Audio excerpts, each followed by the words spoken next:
4 माणसांसाठी असो किंवा एकट्यासाठी, स्वयंपाकात ना संपूर्ण एकाग्र करावं लागतं मनाला.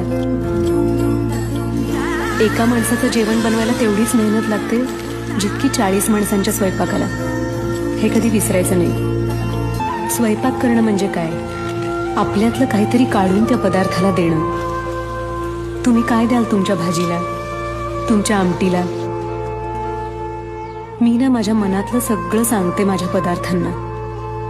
ते समजून घेतात आपल्याला आणि मग चव येते त्यांना.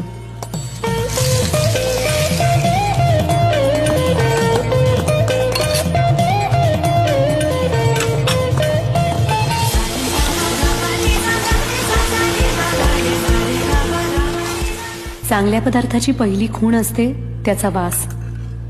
कधीतरी पोपट खालूनच विचारतो मला, ताई मोदकाचं सारण बनवताय काय? असं विचारलं ना कोणी की